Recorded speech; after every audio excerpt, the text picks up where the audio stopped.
Welcome to the Rehab Roundup. I am your host, Dr. Hassan, board certified physiatrist and independent practice owner. I help physiatrists start and grow their own independent practice so that they can achieve financial independence and live without limits. I am about half an hour early. I finished up early, so I wanted to get things off my chest and off my mind a little sooner than expected. So hopefully that's cool with everybody. I always talk about the weather. 113 today, hot. But it's cool. It will change very soon, so I'm excited about that. Good day today. I was able to go to the Acute care hospital, see some consults over there. Always appreciate that. Hospitalist gave me a consult, so that's always a good thing. Dr. Dietrich, thank you for joining in. And then when I was there, I actually got another consult just by showing up. So it's what I talk about. You want to have a presence in the acute care hospital because it's going to make a difference. You want to be top of mind. You want to walk into that hospital and they say, hey, Rehab's here. So that was cool, just being there in the hospital, having the one consult because, they appreciate what you do and getting patients to the right level of care. And then when you're there, just kind of doing your rounding, checking in with the case managers, the other docs in the hospital. The trauma surgeon was like, oh, I got a patient for you. I was like, oh, I love it. I'll see the patient. And then making sure that you see them quickly, put your notes in, talk to everybody, communicate with them, explain to them your thought process. That was a big thing I did today. And this is not HIPAA. So basically it was a gentleman who self-inflicted gunshot wound. So traumatic brain injury. So in talking to the bedside nurse, he was actually more responsive. They called it agitated. He was pulling at tubes and different things like that. And they gave him a medication that kind of what we call snowed him or made him very sleepy. And they give it to him in the morning and then also at night. So I just kind of said, hey, let's try and slowly get him off of that medication during the day and use it more so at night to help him sleep, because that's going to be important for traumatic brain injury patients, is to get sleep to kind of help that brain heal. So they were very appreciative of that kind of gym. So it's different things like that. Get in that hospital and really, just talk and educate, because it's going to pay off in the long run. My consult services back up to, I think it's like 11 right now. It had gone down a little bit because I wasn't as proactive or present as I should have been. But now it's starting to kind of go back up to where it was. Because at one point, I was around 15 to 20 patients, which is awesome. But it went down as I wasn't as available. So it's cool kind of seeing those numbers bump back up and just kind of really see how things were in terms of just being there, being present, being available, and how that grows your service and grows your practice. So that's a pro tip of today, is just getting out of acute care hospital and, just be personable, You don't even necessarily have to talk about medicine, but, ask about, hey, how's your kids? Dr. Erica, thank you for joining. How's your day? How are you dealing with the pandemic? I've had some really long, extended conversations with some of the docs, just talking about how the pandemic has impacted them, us, from a financial standpoint, but just a mental health standpoint. We got Dr. Erica on. She talks about that as well. It's been crazy. It's been crazy, and a lot of people are having a difficult time dealing with it. So, just talking about that, humanizing yourself, letting them know that, you are, you're human and this impacts you too, and how it impacts you may be similar to how it impacts them, and how that creates a bond. And it may not translate right away, but it's going to translate, And again, if you're in that hospital top of mind, they're going to reach out to you And it's going to help build your practice. But the even greater benefit is it's going to benefit patients. You're going to get access to patients and get patients to the right level of care. So that's a cool benefit as well.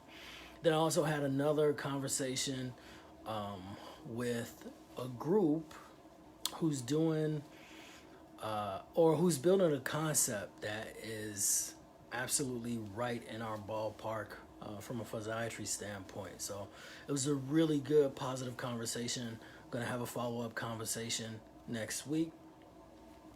So I'm excited about that. So more to come on that, hopefully, once the details kind of get solidified. But and this just came out of listening to a podcast and just reading articles, and then kind of thinking about how you can leverage that information to either create a new concept or build on a current concept. So that's how that came about. So I'm excited about that. I think we've spent enough time just kind of talking. So I will get into today's topic. Today's topic is choosing the right business entity for your practice. That's going to be hugely important in terms of building a profitable practice. You want to have a good structure. And you build that structure, that foundation, by picking your entity. So you want to start by thinking or considering what's the right entity for me. In doing that, you always have to consider what are your short-term goals, intermediate, and long-term goals, because the entity you choose will have an impact on that. So you want to figure out what you want to do in the short term, intermediate, and long term. And you want to think about growth. Do you expect your practice to grow? Or do you expect to kind of just be in a certain level? I think all of us, or the majority of us, want our practices to grow. So you want to pick an entity that will allow for that growth, because that's going to be important as you grow. Another thing that you want to think about is how your entity is going to impact you from a tax standpoint and a liability standpoint. So really the overarching goal is to pick the best entity for you from the standpoint of you want to decrease your effective tax burden as low as legally possible, right? Because we got to be legal when we do this, while also providing the highest amount of protection for your assets. So you want to protect your assets and decrease your effective tax burden, so that the income or revenue that you generate, you can keep as much of that as possible. And then we'll kind of talk about this later on. With that revenue, you want to put that revenue into other vehicles that can help you generate revenue without putting much effort. So right now, I'm huge into the stock market and investing. And there's a gentleman who I follow. We're reading books on different investing strategies. Warren Buffett is a big titan of investing that we talk about. We study how he does things and how he moves and invests. And that's a cool thing is, now the revenue that you're generating, you can put this now into this vehicle that can give you compound interest without doing or putting in much effort. So you put in the effort in terms of the research of the stock and different things like that. But once you do it, if you invest in a good business, then that business now in turn is going to grow for you. So it's different things like that. Each entity, so different states have different entities. And each state or different states have different entities available to you. So you may be in one state and you have an LLC available to you. That may not be available to you if you go to a different state. So you definitely have to do your research and kind of see what entities you have available to you. But one thing I would suggest is definitely having that conversation with your accountant. I don't know if we talked about it, but we will talk about building your financial team. So you're going to have some individuals on your team to kind of help you really manage your revenue and kind of put you in the best position to be successful from a revenue standpoint. So you want to discuss it with your accountant in terms of, sit down.